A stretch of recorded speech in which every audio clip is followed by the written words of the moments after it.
హృదయపూర్వక వందనాలు తెలియపరుచుకుంటూ ఉన్నాను. నిజమే గతంలో మరి గత 2 వారాల క్రితమే నాకు ఒక సమస్య వచ్చినప్పుడు వెంటనే నేను అయ్యగారికి ఫోన్ చేశాను, విశ్వాస్ అయ్య గారికి. అలాగే మన లాయర్ అయ్య గారికి కూడా ఫోన్ చేస్తున్నాం, లాయర్ గారికి కూడా ఫోన్ చేసినప్పుడు వారిరువురు కూడా అనుకున్న టయానికి నన్ను అక్కడ ఉండమన్నారు. వెళ్ళాను, అక్కడ ఉన్నాను, చక్కగా వచ్చారు. మాట్లాడేసరికి ఏమీ లేదు, చాలా గౌరవంగా తీసుకువెళ్ళి లోపల ఎస్ఐ గారు చక్కగా చైర్స్ వేసి కూర్చోబెట్టారు. సమస్య మీది కాదు, మీరు ఏమనుకోవద్దు, దయచేసి ఇక్కడి నుంచి వెళ్ళిపోండి మీరు అని చెప్పి మనకి చాలా బాగా చెప్పారు. ఇదంతా కారణం ఏంటంటే నేను అనుకున్నాను, మన వెనకాల ఒక లీగల్గా ఒక న్యాయవాది మనకుతో ఉండడం వల్లే ఇది సాధ్యం. దేవుడు ఆధిక్యతనిచ్చారు. మరి మనలో చాలా మంది సేవకులకి చాలా ఇబ్బందులు ఉన్నాయి. రేపటి నుంచి సిటిఎస్ అంటే ఇక్కడ ఏదో ఓపెన్ చేసి వెళ్ళిపోయారని అనుకోవద్దు. మీ వెనకాల సిటిఎస్ ఒక బలం దన్నుగా ఉంటుంది. దీంట్లో చక్కగా మనకి అడ్వకేట్స్ ఉన్నారు, అలాగే డైరెక్టర్లు ఉన్నారు, మనకి అయ్యగారులు మన వెనకాల పోరాడడానికి మనతో మరి ఎప్పుడు కూడా ఈ సిటిఎస్ సిద్ధంగా ఉంటుందని ప్రభు పేద తెలియజేస్తూ ఉన్నాను. చక్కటి విషయాలు తెలియపరిచినటువంటి మరి అడ్వకేట్ గారికి నా ప్రత్యేక వినోదనాలు మన అందరి తరపున మరొకసారి తెలియపరుస్తూ ఈ సమయంలో అలాగే మరి యొక్క సిటిఎస్ మరి ప్రిన్సిపల్ గారికి కూడా వందనాలండి. దైవ సేవకులు రిజిస్టర్ గారు ప్రత్యేక ప్రార్థన చేస్తున్నాం. ఈ యొక్క సిటిఎస్ తరఫున తెలియజేస్తున్నామండి. చక్కటి సమయంలో ఈ యొక్క స్టడీ సెంటర్ని ఈ యొక్క ప్రాంతానికి తీసుకురావడానికి మరి నాకు తెలిసినంత మటుకు కృషి చేసి పనిచేసి మనసు పెట్టి ఖర్చు పెట్టి మరి ప్రార్థించి అనేకమైనటువంటి విషయాలను మాకు నేర్పుతూ మరి ఈ యొక్క సిటిఎస్ సంబంధించినటువంటి యొక్క బైబిల్ సెంటర్ని ఈ యొక్క ఏరియాలో ప్రారంభించడానికి దైవ సేవకులు నవహాయ్ గారు మరి డైరెక్టర్ గారు ఎంతగానో పాటుపడి ఉన్నారు, చాలా కృషి చేస్తున్నారు. అంతేకాకుండా మరి ప్రిన్సిపల్ అయ్య గారు కూడా ఈ యొక్క పశ్చిమ గోదావరి జిల్లాలో కూడా సిటిఎస్ యొక్క బైబిల్ యొక్క స్టడీ సెంటర్ని ప్రారంభించాలని వారు కూడా మరి నవహాయ్ గారిని రిక్వెస్ట్ చేసి ఈ ప్రాంతానికి యొక్క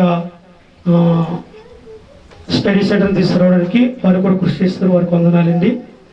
అయితే ఈ బైబిల్ యొక్క స్టడీ సెంటర్ యొక్క ముఖ్య ఉద్దేశం ఏంటంటే రెగ్యులర్గా అంటే డైలీ కాలేజీకి వెళ్ళి వేదాంత విద్యను అభ్యసించలేనటువంటి వారు ఉన్నారు.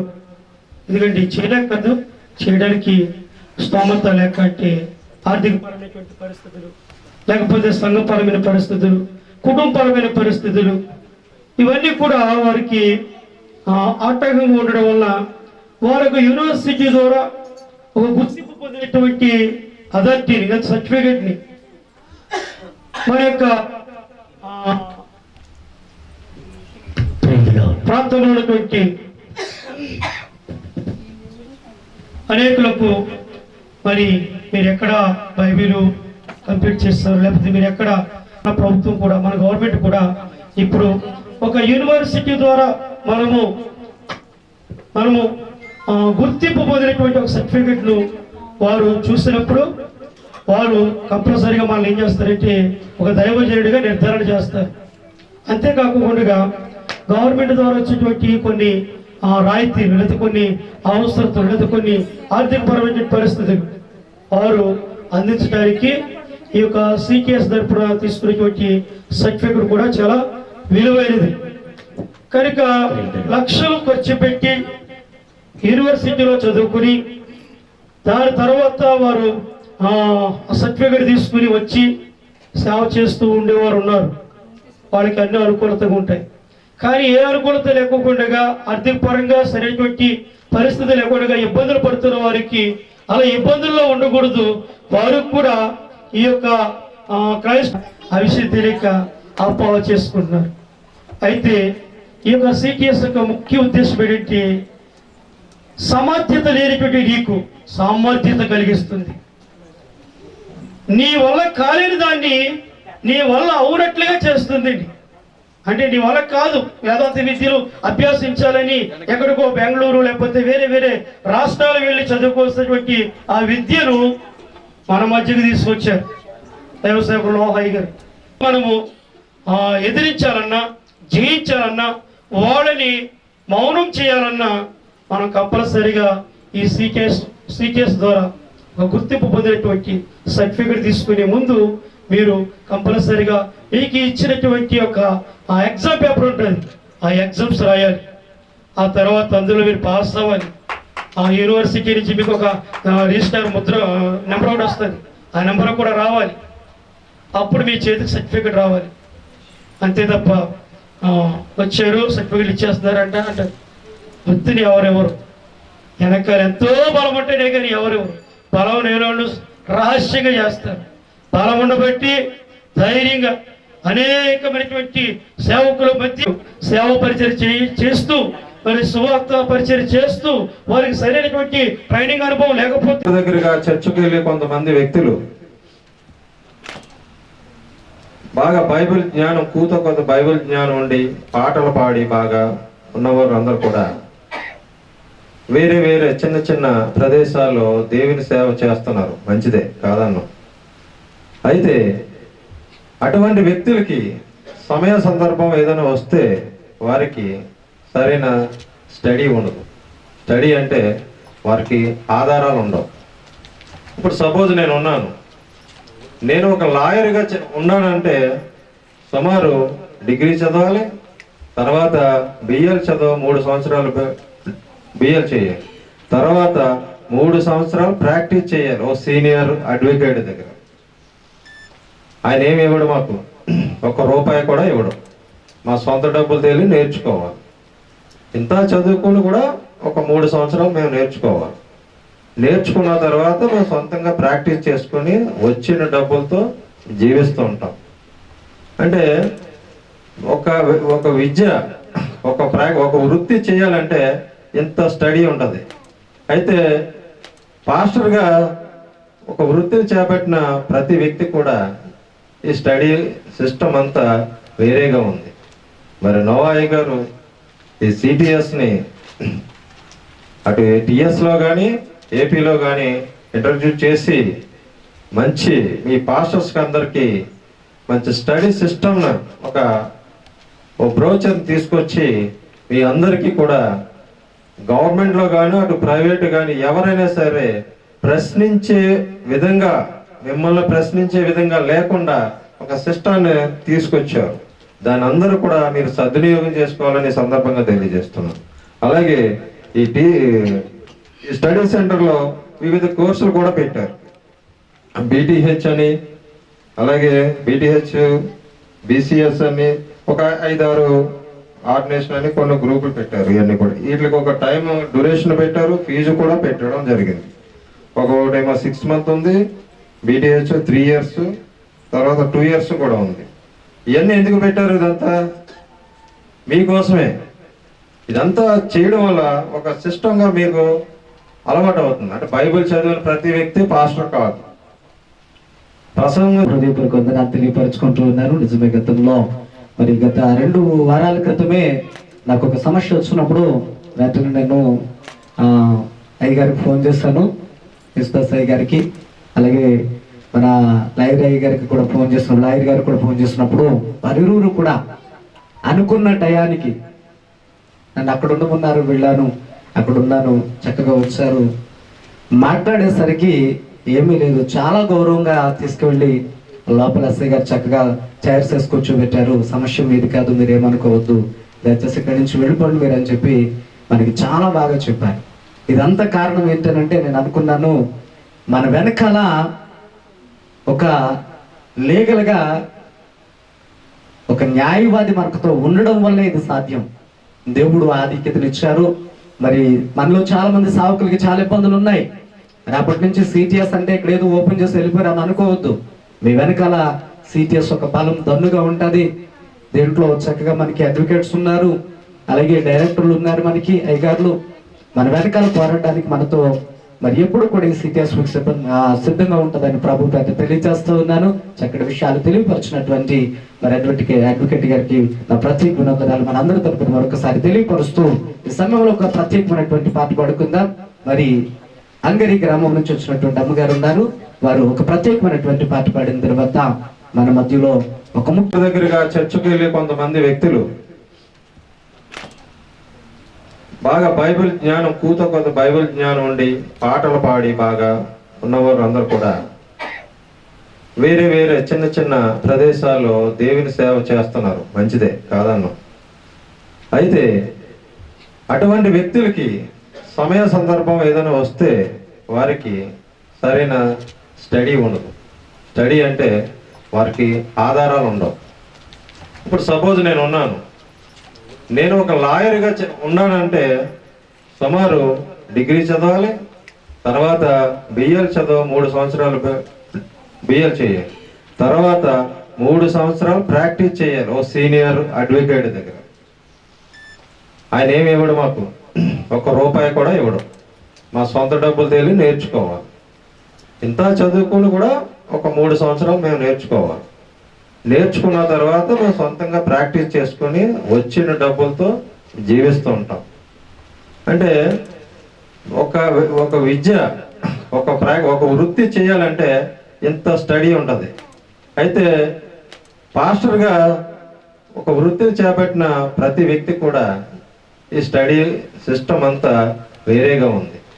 మరి నోవాయి గారు ఈ సిటిఎస్ని అటు టిఎస్లో కానీ ఏపీలో కానీ ఇంట్రడ్యూస్ చేసి మంచి మీ పాస్టర్స్కి అందరికీ మంచి స్టడీ సిస్టమ్ను ఒక బ్రోచర్ తీసుకొచ్చి మీ అందరికీ కూడా గవర్నమెంట్లో కానీ అటు ప్రైవేట్ కానీ ఎవరైనా సరే ప్రశ్నించే విధంగా మిమ్మల్ని ప్రశ్నించే విధంగా లేకుండా ఒక సిస్టాన్ని తీసుకొచ్చారు. దాని అందరూ కూడా మీరు సద్వినియోగం చేసుకోవాలని సందర్భంగా తెలియజేస్తున్నాను. అలాగే ఈ స్టడీ సెంటర్లో వివిధ కోర్సులు కూడా పెట్టారు. బీటీహెచ్ అని, అలాగే బీటీహెచ్ బీసీఎస్ అని ఒక 5-6 ఆర్డినేషన్ అని కొన్ని గ్రూపులు పెట్టారు. ఇవన్నీ కూడా వీటికి ఒక టైం డ్యూరేషన్ పెట్టారు, ఫీజు కూడా పెట్టడం జరిగింది. ఒకటేమో 6 months ఉంది, బీటీహెచ్ 3 years, తర్వాత 2 years కూడా ఉంది. ఇవన్నీ ఎందుకు పెట్టారు? ఇదంతా మీకోసమే. ఇదంతా చేయడం వల్ల ఒక సిస్టంగా మీకు అలవాటు అవుతుంది. అంటే బైబిల్ చదివిన ప్రతి వ్యక్తి పాస్టర్ కాదు.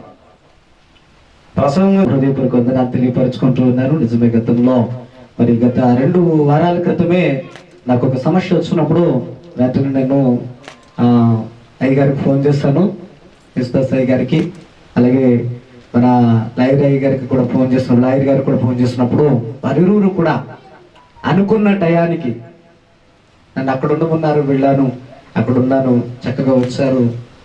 మాట్లాడేసరికి ఏమీ లేదు, చాలా గౌరవంగా తీసుకువెళ్ళి లోపల ఎస్ఐ గారు చక్కగా చైర్స్ వేసి కూర్చోబెట్టారు. సమస్య మీది కాదు, మీరు ఏమనుకోవద్దు, దయచేసి ఇక్కడి నుంచి వెళ్ళిపోండి మీరు అని చెప్పి మనకి చాలా బాగా చెప్పారు. ఇదంతా కారణం ఏంటంటే నేను అనుకున్నాను, మన వెనకాల ఒక లీగల్గా ఒక న్యాయవాది మనకుతో ఉండడం వల్లే ఇది సాధ్యం. దేవుడు ఆధిక్యతనిచ్చారు. మరి మనలో చాలా మంది సేవకులకి చాలా ఇబ్బందులు ఉన్నాయి. రేపటి నుంచి సిటిఎస్ అంటే ఇక్కడ ఏదో ఓపెన్ చేసి వెళ్ళిపోయారు అని అనుకోవద్దు. మీ వెనకాల సిటిఎస్ ఒక బలం దన్నుగా ఉంటుంది. దీంట్లో చక్కగా మనకి అడ్వకేట్స్ ఉన్నారు, అలాగే డైరెక్టర్లు ఉన్నారు, మనకి అయ్యగారులు. మన వెనకాల పోరాడడానికి మనతో మరి ఎప్పుడు కూడా ఈ సిటిఎస్ సిద్ధంగా ఉంటుందని ప్రభు పేద తెలియజేస్తూ ఉన్నాను. చక్కటి విషయాలు తెలియపరిచినటువంటి మరి అడ్వకేట్ గారికి నా ప్రత్యేక వినోదనాలు మన అందరి తరపున మరొకసారి తెలియపరుస్తూ ఈ సమయంలో ఒక ప్రత్యేకమైనటువంటి పాట పాడుకుందాం. మరి అంగరి గ్రామం నుంచి వచ్చినటువంటి అమ్మగారు ఉన్నారు. వారు ఒక ప్రత్యేకమైనటువంటి పాట పాడిన తర్వాత మన మధ్యలో ఒక ఆశీర్వాదకరం. ఆయనకు సిటిఎస్ తరపున ఈ ప్రత్యేక సమయంలో ప్రత్యేకంగా వందనాలు తెలియజేస్తున్నాను. అలాగే ప్రిన్సిపాల్ యేసుదాస్ గారు, dean of admissions and examinations Devabhushanam గారు, సిటిఎస్ రిజిస్ట్రార్ యేసురత్నం గారు, అలాగే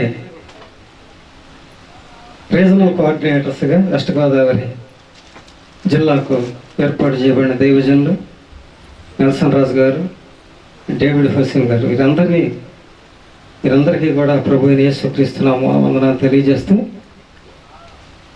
కొన్ని విషయాలు మీతో డిస్కస్ చేయడానికి మేమంతా ఇక్కడికి వచ్చాం. ఒక విషయం చెప్తాను. నేను బెంగళూరులో బ్యాప్టిస్ట్ చర్చిలో పాస్టర్గా చేస్తూ ఉన్నాను చాలా కాలం క్రితం. అక్కడ దూర ప్రాంతంలో ఒక చర్చిని తగలబెట్టారు. అక్కడ అధికారం బీజేపీ గవర్నమెంట్ ఉంది. ఇప్పుడు కూడా బీజేపీ గవర్నమెంట్ ఉంది. ఒకరోజు మేము సంఘ పెద్దలతో కలిసి విజిటింగ్కి వెళుతూ ఉండగా ఆ పాస్టర్ గారు ఏడుస్తున్నాడు. వాళ్ళ ఇంటి ముందు కూర్చొని ఏడుస్తున్నాడు. ఏంది ఏడుస్తున్నాడు అని అంటే, మనకెందుకు పదండి అంటున్నారు ఈ సంఘ పెద్దలు. మనకెందుకు అనొద్దు, దైవజనుడు ఏడుస్తున్నాడు, ఏంటో కనుక్కుందామని వెళ్ళాను. వెళితే ఆయన చెప్పిన విషయాలు ఏంటంటే, నేను 15 సంవత్సరాల నుంచి సేవ చేస్తున్నాను. నా చర్చి తగలబెడితే పోలీస్ స్టేషన్కి వెళ్తే అసలు సేవకుడు అని గ్యారంటీ ఏంది అని అడిగారు.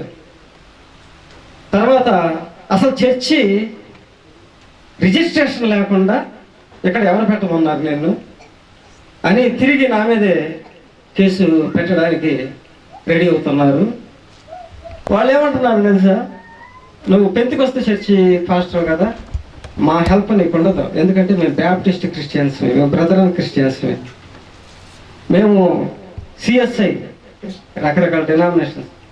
అంటే ఎంత బాధాకరమైన విషయం ఏంటంటే, ఒక క్రైస్తవుడే దగ్గరకు రానివ్వటం వల్ల ఇలాంటి దుస్థితి ప్రపంచమంతా ఉంది, మన భారతదేశంలో ఉంది. ఈ ఆంధ్ర, తెలంగాణ, కర్ణాటక, తమిళనాడు బాగా ఉంది. పెంతెకొస్తే చర్చి తగలబడుతుంటే బ్యాప్టిస్ట్ చర్చి వాళ్ళు వెళ్ళారు. ఇది అంతర్గతంగా మనకున్న లోపాలు. వీటిని గురించి నేను ప్రస్తావించడం లేదు, కానీ బహిర్గతంగా ఒక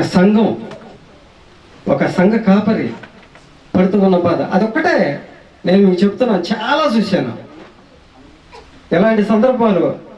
ఏదైనా సమస్య వచ్చినప్పుడు పోలీస్ స్టేషన్కి వెళ్తే, నువ్వు ట్రైనింగ్ అయిన సర్టిఫికేట్ ఏది, నీ చర్చి ఎక్కడ, పలానా చోట అండి, నీ చర్చి రిజిస్ట్రేషన్ నెంబర్ ఎంత, నా చర్చి రోజులు, ఇవి చాలా మంది ఎదుర్కొంటూ ఉన్న సమస్యలు. ఇవన్నీ కూడా మా హృదయాల్లో చాలా బాధను కలిగించాయండి. దైవ సేవకుడు ఒక ఆయన అన్నాడు, బాబు ట్రైనింగ్కి వెళ్ళకుండా సేవ చేస్తున్నామంటే, మోషే ఏ ట్రైనింగ్ చేసి సముద్రాన్ని 2 పాయలుగా చేశాడు అని అంటున్నాడు. ఎలాంటి వితండవాదాలు చేసేవాళ్ళు కూడా ఉంటారు.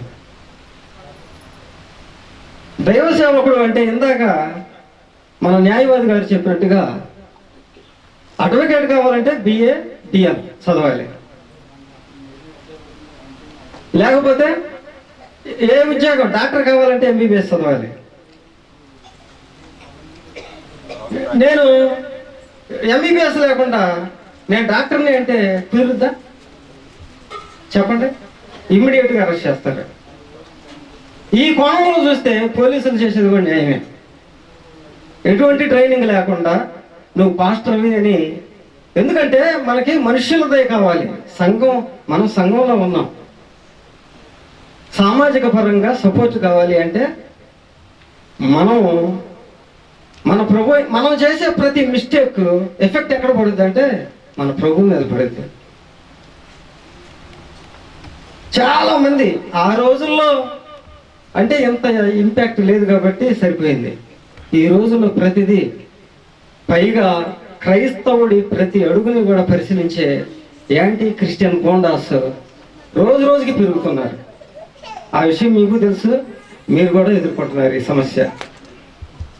అందుకని మేము ఎంతో బాధతో ఆలోచన చేశాం. ఇప్పుడు మన ప్రభు అయిన యేసుక్రీస్తుకే మనుషులతో కావాల్సి వచ్చింది. మనమంతా బాలుడైన యేసు వయస్సునందును జ్ఞానమందును మనుష్యుల దయందును ఎందుకు? ఆయన సుప్రీం, మోస్ట్ హై, ఆయన సుప్రీం. ఆయనకెందుకు మనుషుల దయ? కావలసి వచ్చింది. ఈ భూమి మీద శరీరంతో ఆయన జీవించాడు కాబట్టి దేవుని రాజ్య సువార్తన లోకానికి తెలియజెప్పాలి కాబట్టి మనుషుల దయ ఆయనకే అవసరమైంది. మనమెంత మనకొద్దా? ఆ మనుషుల దయే ఏ కోణంలోనే రావచ్చు. ఇప్పుడు 2 కోణాల్లో వస్తుంది.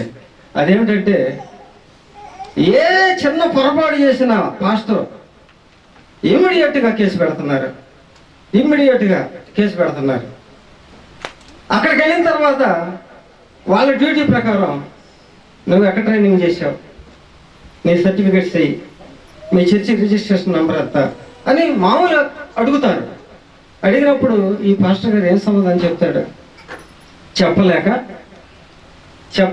నేను ట్రైనింగ్ చేశాను అని చెప్పే ధైర్యం లేక, ఎందుకంటే చేయలేదు కదా, సేవ మానేసి సంఘం రిజిస్ట్రేషన్ లేదు కాబట్టి అక్కడ సంఘాన్ని ఎవరు తీసేసినా కానీ ఎదురు చెప్పే హక్కు లేదు కాబట్టి ఆ విధంగా నష్టపోయి సేవకు దూరమైన వాళ్ళు చాలామంది ఉన్నారు. ఇవన్నీ చెప్పాలంటే చాలా సంఘటనలు ఉన్నాయి. అందుకని మేము ఆలోచించింది ఏమిటంటే, ఏ సేవకుడు కూడా బాధపడకూడదు, ఏ సంఘం కూడా అన్యుడి చేత వేలు చూపించబడకూడదు. ఎందుకంటే ఆ సంఘం సర్వోన్నతుడైన దేవాది దేవుని సంఘం, పరలోకపు గవిని. ఇది పరలోకపు గవినండి. నశించిపోయే నరుడు వచ్చి ఏలు చూపిస్తే అది మనల్ని కాదు, మన తండ్రి అయిన ప్రభువుని ఏలు చూపించినట్టు. పరలోకపు గవిని సామాన్యమైనది కాదు, 4 గోడలు అని అనుకుంటున్నారేమో. ఈ లోకానికి కావలసిన లెక్క 4 గోడలు రిజిస్ట్రేషన్ అయ్యిందా? ఎందుకంటే ఆత్మ భాష వాళ్ళకి అర్థం కాదు. ఇది పరలోకపు గవినండి. ఇక్కడ మేము ప్రార్థన చేసుకుంటే మా ప్రభు వింటాడు అంటే వాళ్ళకి అర్థం కాదు. వాళ్ళకి కావాల్సింది ఏంటి? 2. నువ్వు ఎక్కడ ట్రైనింగ్ అయ్యావు? వైజాగ్లో మా ఆత్మీయ తండ్రి గారి కుమారుడు సేవ చేస్తున్నాడు. నేను చెప్తున్నాడు, అన్నయ్య నా సేవని ఆటంకపరిచారు. వచ్చాడా ఇసాక? అందుకే ఇప్పుడు సేవ ఎందుకు చేయటం లేదు? కొద్దిమంది వస్తున్నారు. ఎందుకు అంటే ఆర్ఎస్ఎస్ వాళ్ళు వచ్చారంట. వచ్చి నువ్వు ఎక్కడ ట్రైనింగ్ అయ్యావు, మర్యాదగా నీ ట్రైనింగ్ సర్టిఫికేట్ చూపిస్తే నీ సేవ నువ్వు చేసుకో, లేదంటే సేవ చేయడానికి వీలు లేదు. నువ్వేంది ఒక రూమ్లో ప్రార్థన పెడుతున్నావు? అట్ట కాదు, నువ్వు చర్చి రిజిస్ట్రేషన్ చేయించుకో, అప్పుడు పెట్టుకో, మాకేం అభ్యంతరం లేదు. ఈ రెండింటిలో ఏదైనా తేడా వస్తే మాత్రం చాలా భయంకరమైన సమస్యని మేము నీకు కలగజేస్తాం అని వార్నింగ్ ఇచ్చారు. వస్తాడు కొంచెంసేపు, ఆ అబ్బాయి వస్తాడు, వీలైతే అతనితోనే చెప్పిస్తాను. ఇమ్మీడియట్గా సర్టిఫికెట్ రాసి ఇచ్చేసాం. మహోన్నతుడైన దేవాది దేవుని సేవకులముగా మనం దేవుని దృష్టిలో మంచివాళ్ళమే, కానీ మనం ప్రకటించాల్సింది ఆ దేవుడు మంచి దేవుడు అని ప్రకటించాల్సింది మంచిది కానీ ఈ లోకానికి. ఈ లోకంలో మంచి లేదు, మంచి లేని ఈ లోకంలో మంచి దేవుడు అయ్యున్న దేవాది దేవుని సేవకులుగా మనం ఆయన మంచిని గురించి ప్రకటిస్తున్నాం. అర్థం చేసుకోవటం వల్ల ఇవన్నీ మా హృదయాల్లో కలిగించిన ఎన్నో సంఘటనలు భారం. మధురం మధురం మధురం మధురం యేసు ప్రభు సేవా మధురం మధురం.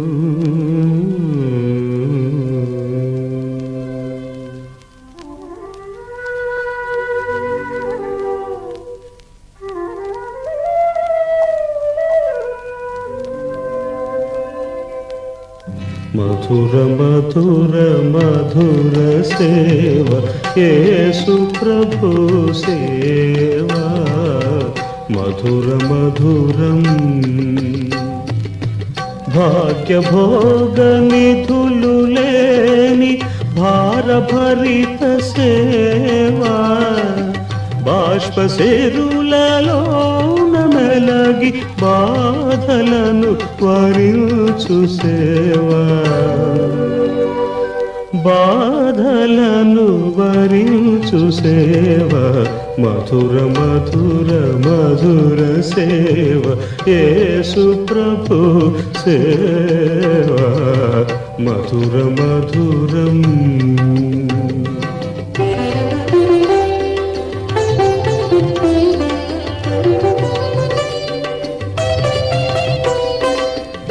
సిలువమూర్తి కృపలు జాట సిగ్గుపడని సేవా సిలువనుదలను భరూప శిరము వంచి మురియు సేవా శిరము వంచి మురియు సేవా మధుర మధుర మధుర సేవ యేసు ప్రభు సేవ మధుర మధురం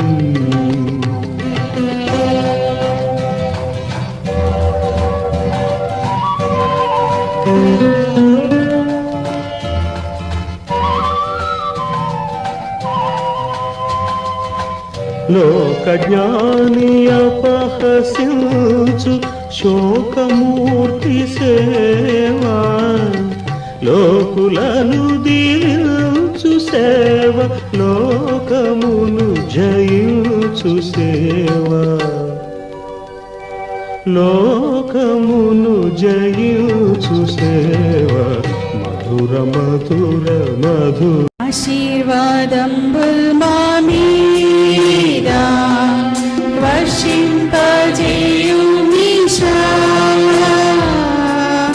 ఆశతో నమ్మియున్నాము నీ సత్య వాగ్దానము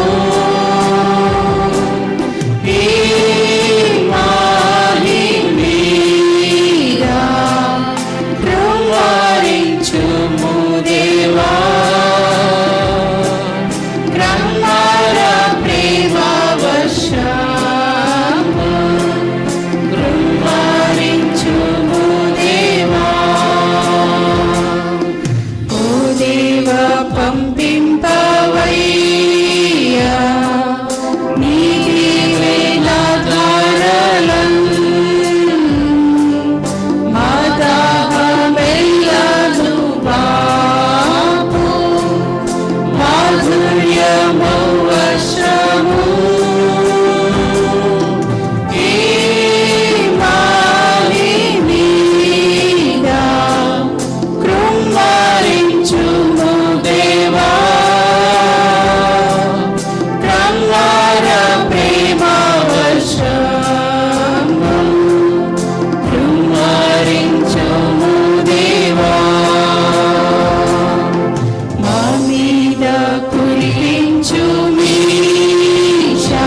2004లో విజయవాడలో ప్రెస్ క్లబ్లో ఆయనకి రెవరెండ్ డాక్టర్ అప్లికేషన్ మేమే ఇచ్చాం. తర్వాత ఇక్కడ రంపచోడవరంలో తాతపూడి మోజేస్ గారు ఎవరికైనా తెలుసా?